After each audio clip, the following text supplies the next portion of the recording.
All right.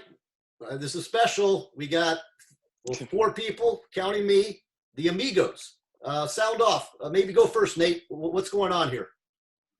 Well, yep, I'm Nathan Kenion, class of 2002, DaSean, the youngest of the bunch. Right on. Jonathan Tucker, class of 2001, one of the original Amigo founding fathers. Say that. All right. DaSean Spencer, class of 2001, oldest of the group, whatever. Left the streak at 113. All right. No, this is neat for me. I found out about the Amigos through like younger guys like Kenny Goo, Teron Ward was telling me about them. And then it went on for a few years. But you guys started it. How did it start, the Amigos? Who wants to take it? Go ahead, Jonny. I had older brothers who played in the program. They had a little clique. It was called the GSD, which is the Ghetto Secondary. And that was like a prideful thing that they had with that unit. And so we kind of created something, but ours kind of transpired from a different set of circumstances. DJ Williams was a senior. Nate was a sophomore, and DaSean and I were juniors. And as the legend goes, we were trying to figure out how we were going to survive the first day of pads being on Scout Team D with this monster running around the field, how we were going to tackle him. And so we just all kind of linked up and said that we were going to stick together, be amigos. Somebody take them low, somebody take them middle, somebody clean them up high. And I think actually on the first day, we actually had to do that. Now, I wouldn't say we completely cleaned him up, but we got him to the ground. Oh, that's neat. I mean, DJ Williams is a legendary figure. Would he remember that? More so. You don't know what's going on in our head, though. Yeah. And then Nate, I remember you showing me you guys created the triangle. It was like on a commitment card. And yeah. Go ahead.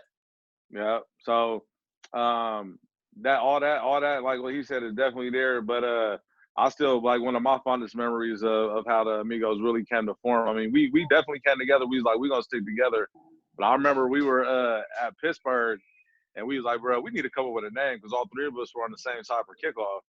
And bro, it was like during the national anthem or something like that. And we was just, we talking under our breath kind of at this foot. Jonny yells out, "Amigos!" Like, and we was like, that got to be the name now. So, I know that's how the name kind of really came, to life. And yeah, and then like on our commitment cards, yep, it was started. I forgot either DaSean or Jonny started it. I'm definitely not taking credit for it, but the triangle, but that came off of our signal. We started doing this for the Amigo life right here. So that was our little throw up, nothing gang related, but just, us showing pride towards each other, us being able to have something that we share with each other. And the triangle came off of that. And for whoever it was that was writing it, so since I'm 20, I put 20 at top and then put 26 or 24 on the outsides. And then they would do the same thing. They put their number at the top and put one of our numbers on the other side. And as we added people in, we would add their numbers to the inside. You know what I'm saying? All right, yeah. DaSean, what are your memories? And then what are some of the people that were added? Well, yeah, like they were talking about on the field, I mean, when we got on pads, obviously you see DJ running around, you're a little worried about how you're going to take him down. So, like Jonny said, the high and low. So we did that first week of practice. But even so, that's even before school started. We ended up sticking together once school started, walking the halls or at our breaks or lunchtime. Not really bullying, but guys mess around, kind of mess with you, trying to pick a fight at you. We all just stuck together. Like we'd be out there, the three of us, literally tackling DJ in the hallway. And then trying to get up, we'd run away, not trying to fight, just messing around. And then people would see that. I mean, we took a lot of pride in hanging out, having each other's backs on the field, off the field. And then, the younger guys started seeing that. That was our junior year, me and Johnny's junior year, Nate's sophomore year. Once we became seniors, I mean, we see younger guys coming up under us. And then they kind of looked up to us, and then we kind of bring them along, them wanting to be amigos. And then slowly but surely, more and more guys started going in. And then, once we graduated, the younger guys took the mantle and then brought up other people. So it's something that I don't know if it still goes on, probably not. They probably have other groups, but when we were starting our juniors, it's like it started and then just formulated from there. I don't know how many people were in at this point. Yeah, it went on for Nate was about 6-7 years, or more. T.J. Ward, I think, was one of the last ones. Who was the next generation of Amigos after you guys? The first one then was Maurice. Maurice earned his stripes first. He was a sophomore coming up, my junior year, their senior year, and you know he was going through that, getting picked on stage, and like I said, it was nothing over the top. It was no hazing or nothing like that. You know, we're not talking. It was all brotherly stuff. Yeah. But I ain't gonna say no names, but he ended up picking up one of somebody and dipping them, which means body slamming them on the ground on the cement as we walking in, and so we immediately made him an amigo, an honorary amigo on point. We weren't even looking to add members, but once we saw him do that, we was like, we kind of need a little bit more muscle. So he was the fourth amigo, and then who else joined that year? He was what we classified as a amigo recruit, and you know everybody after the original amigos ended up being add-ons and recruits. And you know we were all boys, we were all best friends. We had class. It's just something that kind of we started together on that kickoff team and on that scout team. I mean, and don't get it twisted. There was nothing that we were scared to do. We were, it was just something that it was fun, and we had a little bit of pride in it. People rallied around it, but we would run around there. We weren't scared. But please believe it. Right. If I wanted this to continue, well, who are the next amigo? The recruits? Who would be the next people to talk to? Demetrius Williams got into it, and I think Maurice. I think, and then Damon got Maurice, Damon, and then Wall Street. Yeah, Jake Wall Street. That's kind of the Funk Mob and the whole spin-off.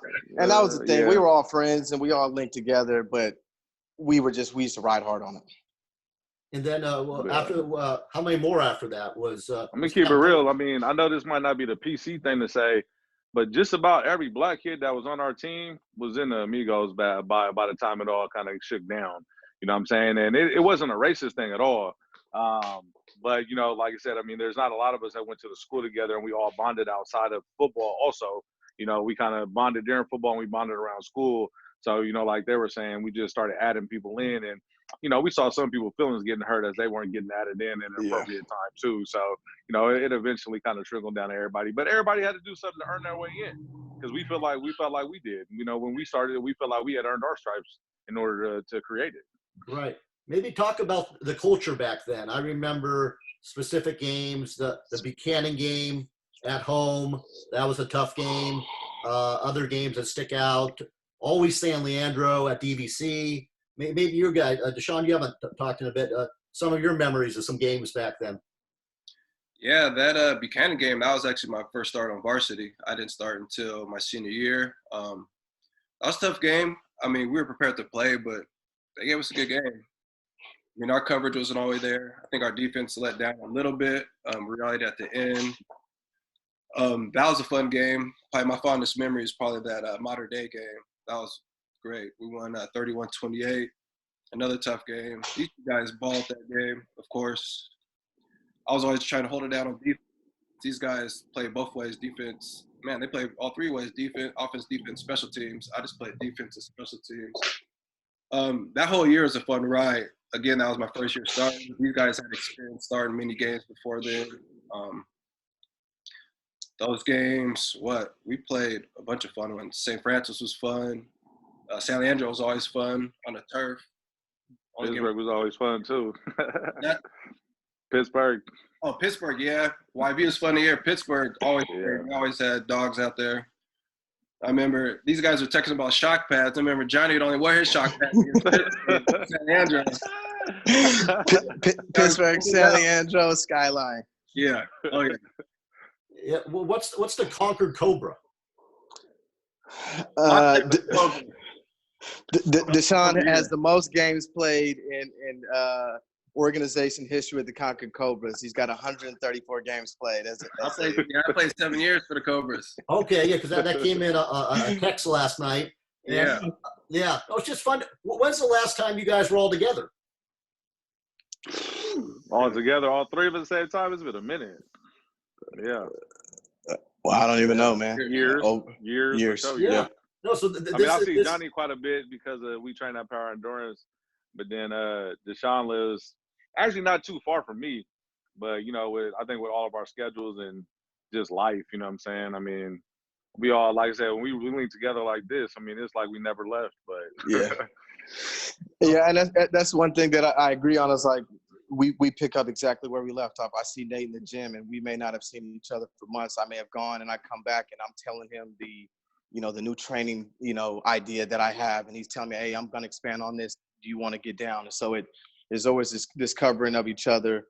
And, speaking to what DaSean was talking about, you within our program, you always have these stars who get the stats and get onto the front. And everybody who's on that team is doing the same thing. Like everyone's doing the same weight. Everybody's watching the same film study. Everyone's committing to the same exact thing. So some people get a little bit more credit, but the sacrifice is the same across the board. So I think that's important to point out. I'm trying to think. We maybe tell people what you guys are doing now, because you guys are all doing unique things. I mean, maybe who wants to go first? The oldest. Yeah, I'll go. Right now, married, I got kids. I work in law enforcement, work for the city of Oakland Police Department. I'm a supervisor there. Been with Oakland for 14 years. Been promoted for less than 1 year as a sergeant. All right. You left one thing off. You left one thing off, bro. You're a chapstick model. That goes without saying. What's a chapstick model? As long as I've known DaSean, he's got chapstick in his pocket, and every 7 to 10 minutes there's a reapplication. If I made you stand up right now, would there be chapstick in your pocket? I don't have any pockets on me. I did put some on. Right. Came on though. All right, fair enough. Now, even at work, work shirts and all my pants, all my backpacks, everything got some chapstick in it. That's great. Priceless. Now you didn't finish, bro. Tell them about your family. DaSean, tell them about your family. All right, so I've been married. It's about to be 10 years in August. Got 3 kids, 1 stepson, all boys, ranging from the ages of, 8, 9, 12, and 16. Wow. Yeah. That's a lot. That's almost as, that might be, Tucker and actually you all got a lot of kids. One of you guys go next. I mean, you got neat families. Yeah. So right now I run Kenion training. I also run a 501c3 called KT Prep. And recently, due to the corona, I'm actually picked up a new trade. I became a trader on Forex, so I'm trading currencies and got into that as an additional thing that I'm doing, and gonna shortly be creating a business out of that as well. So wow. I'll be having 3 businesses I'm running at one time. And of course, still I'm coaching at DaSean. Like DaSean, I'm married. I always got to think of my oldest daughter's age to remember, and my wife's probably going to kick me when she watches this, but so we've been married about, 11 years, I think it is now. 11 going on 12 years. Yeah, 11 going on 12 years. But we've been together since we were 16, so we've been together a long time. You were in the carpool. Huh? You were in the carpool. That's right, we were in the carpool. Yeah, we was in the carpool together, and then she became my ride. You know, I wasn't blessed enough to have my own whip, but you know, hey. And yeah, I got 4 kids also. Let's see, my 2-year-old will be 3 in August. My son just turned 4 in March. And then my older 2 are both girls, and they're 7. My 7-year-old will be 8 here in July, and then my oldest will be a 13-year-old teenager in August. I think Jonny knows about that. Yeah, I have 3 kids as well, married. My daughter's a sophomore in high school. Yeah, and it's not the business. This new age, cell phone, TikTok, constantly something for the birds. But my 2 sons are 3 and 2. I'm working with the Pittsburgh Pirates as a coach, currently in the hitting space, and also have a business, Power Baseball Club that operates out of Power Endurance Training Center in Martinez. So those currently my focuses. Yeah, for me it's just neat to get you guys all together. It makes me feel good that this is something that doesn't happen very often. And so just maybe the memories of each other, or just memories of that, whether it be at Salle, football, school, outside, just the camaraderie, or just stories that stick out. I'll go first. For me, I mean, I got great memories with both of them. And I could just like run down personality wise, like I'll start with DaSean, like, and I think me and Jonny and everybody else that knows DaSean would agree, like DaSean is one of the most kind-hearted people you'll ever meet. You know what I'm saying? Like, he definitely has a great personality. He's definitely, you know, funny, and definitely, you know, is in the square. He's not a sucker, nothing like that. But he also is, you know, the dude who, like I said, you could always like say like he had never talked nothing, no mess behind your back, and he ain't never going, you know, like try to make nobody else feel bad in no kind of certain way like that or whatever. So like for me, like he was a cool, I think, evening stick, you know, for like the three of us and probably a lot of other people as well. But you know, I was fortunate enough to also go to college with DaSean, and he hosted me on my trip when I went to St. Mary's and ended up going there. So we were fortunate enough to spend even more time together outside of high school.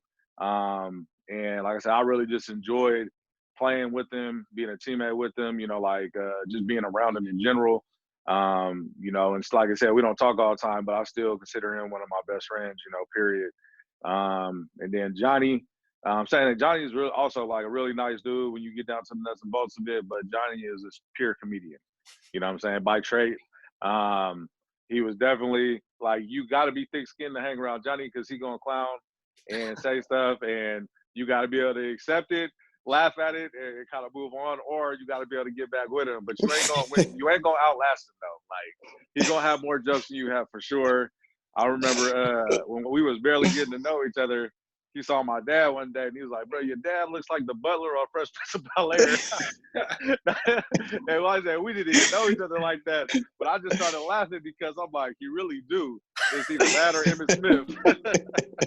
So, you know, it was, you know, just like I said, just pure, like I said, if you ever were down or in any type of way, you know what I'm saying? Like Jonny always pick you up and, you know, make you laugh, or he might piss you off depending on what he's saying about you, you know what I'm saying, in the moment. But I mean, it was all in fun. Definitely all in fun. But I mean, memories, like I said, of like, it's just that, like around school, like I said, at lunch, you could count on him clowning on somebody or whatever. You could count on, you know, DaSean laughing typically, you know, sitting there laughing and maybe throwing a couple of jabs here and there if someone was getting at him, you know what I'm saying? But I mean, like I said, it was just, I mean, we have a lot of memories together in general. You know, like you said, I mean, we used to wrestle on the field, well, leaving practices on Thursday. And that was one thing that kind of bonded us together because we was all kind of skinny back then. And, you know, like you said, a lot of big dudes. So, you know, there's that. There's, I mean, different outings that we had together, you know, some stuff that probably better to be left off of this, you know what I'm saying? But, you know, just a lot of stuff. Berryessa, I still remember DaSean jumping off the bridge into the water, and then Jonny Pop rolling up to pick him up to go to the area code game, you know what I'm saying? Just like I said, bro, we got tons of stuff. You know, after we won the championship game that senior year, me and Jonny had a little moment where he I ain't even gonna say it, but like, you know, just moments where, you know, we experience life as young kids and have fun with it. And you know, like I said, it's just, we got a lot of memories though, a lot that we can get to. Yeah, I mean, for me, go ahead, D. All right, so for Nate, he was always the younger guy. I remember our sophomore year, we're going to JV, and he just came up out of nowhere to play on our team. We're all looking like, who's this young dude? And you can see Nate, he one thing you know about him from right away, he comes to play. I mean, from the very beginning, he was always prepared or getting prepared. He didn't play freshman, but he came up already ready to play. I mean, he earned his stripes real fast playing. He's a baller.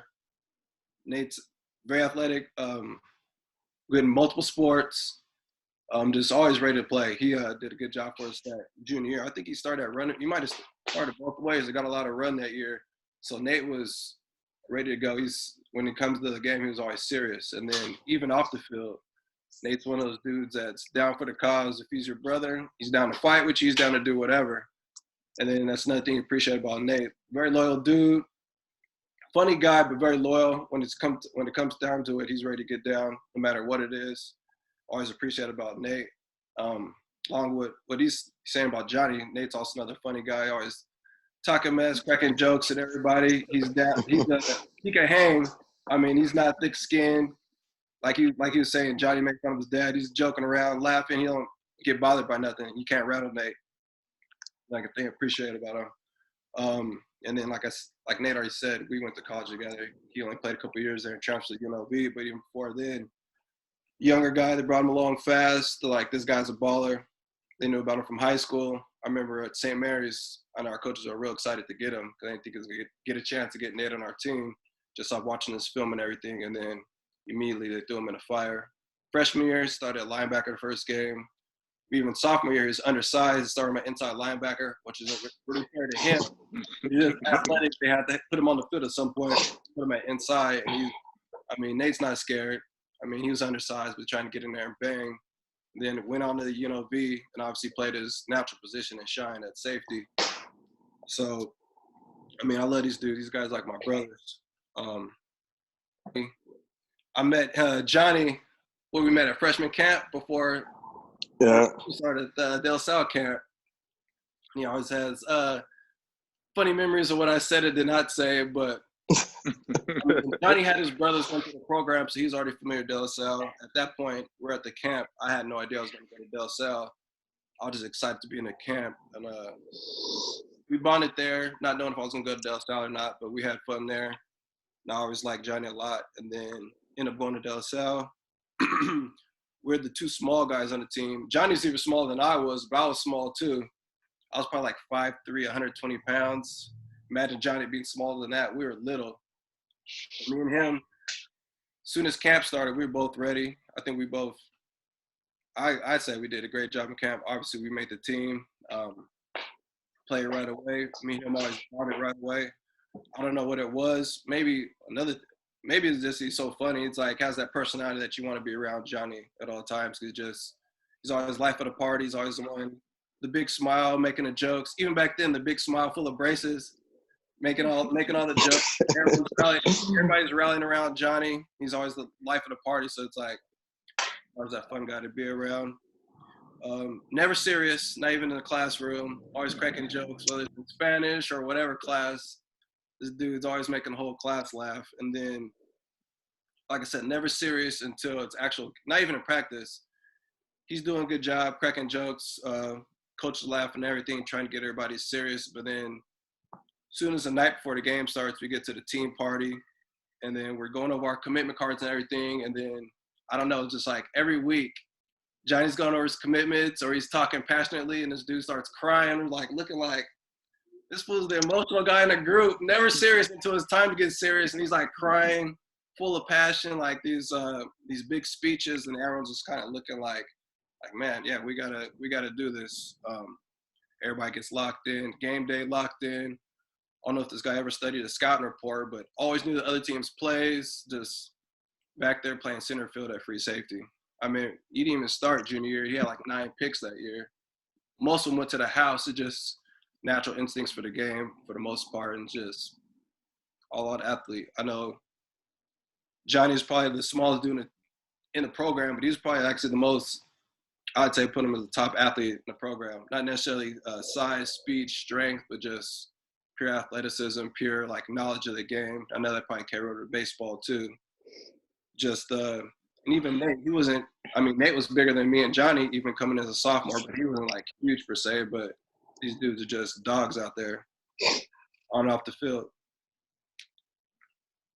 There you go. No, and some of my fondest memories, like, and just like Nate said, like, I feel like I consider these guys my best friends to this day. I feel like it was more than just us being on the same athletic team together. I feel like we honestly grew up together. I remember DaSean and I going to his house and making ramen noodles, and I remember he had a cool water bed, and so we have these different memories that aren't just things on the field, and I feel like we grew together, and some of my most proud moments are with these dudes with me, and some of my most embarrassing.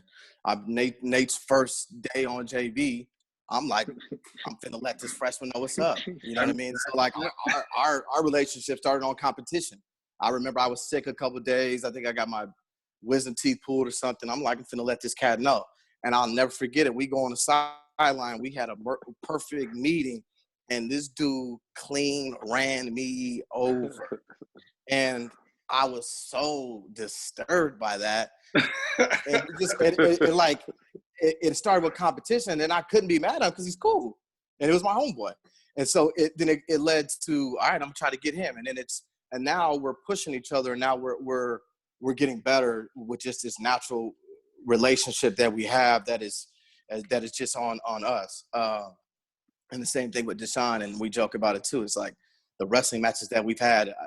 DaSean's pinned me where he's thrown me up against a car, and I've knocked off a rear view mirror. Like we get into it like that, and then we walk into the place like nothing ever happened with a torn collar. You know what I mean? So, you know, I can't do justice what these guys just said about it, but like the best thing that I could put on is like we're brothers. You know what I mean? And if you can look throughout all the film that we have, that I've had it, and every time I got tackled, DaSean wasn't even on the field, and this dude's picking me up. You know what I mean? So it's some deep stories. You know, the commitment cards. You know, Nate and I have had plenty of heart-to-heart conversations, you know, about, you know, whatever, life, being a better athlete, being a better whatever. You know, that's really what we try to do for one another, is be soundboards and try to grow each other. And it's always been like that. No, I mean, for me, I mean, as I said, I knew Nate, I knew Jonny. I had never met DaSean, and I've always wanted to do this. And now was the time to do this. And it makes me feel good to see, as I said, you guys don't see each other that much, but you just pick up everything that was from 20 years ago. I'm trying to think, you know, we figured this out. I'm saying 20 years like that. You making us sound old. I'm not exaggerating. Are we talking about 2000? Yeah, we share one piece of pizza. Like, hey, you can take half of the crust. Let me get some of the Doritos. Like, let me get 3 fruit snacks. We got film work. I didn't bring a lunch. Let me get half of yours. Right. You know, so it's not just a co-worker thing. It's, you know, we grew up together. Exactly. So I'm trying to think, we probably can do more. You know, I'm trying to think. We found this time, Jonny's like Mr. New. I mean, when we were trying to schedule this, could we do another one like next week or? Yeah. I'm game for that. Okay. Cool. And then we can just sort of plan it and figure out what guys to invite in the future. Maybe let me give each of you like a final word for this segment here. Stay safe with the coronavirus. Stay busy. Be creative with your kids, with yourself. Stay sane, man. For me, I'm just happy to see these guys' faces. Like, we don't get a chance to see each other that often. For Rick, I'm extremely proud of both of them. Seeing both these dudes grow tremendous amount. I mean, we're all fathers. We're all been successful in our crafts at this point. Just I'm proud of these guys. Love these guys. Thank you for inviting me for this. And then, yeah, everybody stay safe. Yeah, like they said, stay safe. You know, like, you know, DaSean said, I mean, shoot, you know, I'm not surprised by any of the success that any of us have. I mean, I think we all would have pinpointed it back when, you know, that we all would be great fathers, great husbands, and leaders in our community in some form or fashion, because we all had those personality and traits, and like you said, our commitment on the field, our commitment to each other, our our passion, you know, for everything that we do. It kind of shows through where we are in our lives now, and where we'll continue to grow to. So, you know, like DaSean said, happy to see DaSean. I said, and Jonny too. But like I said, I ain't seen DaSean in person outside of, I'll be all over his Instagram and stuff like that, though. So, you know, but yeah, it's nice to talk to him and stuff like that. All right. No, this is fantastic. I'm glad it was able to happen. Let me, I'll go ahead and stop the stream, and I'll talk to you for a little bit afterwards. But no, thank you all for being here. This was wonderful. Right on. Thanks for having us.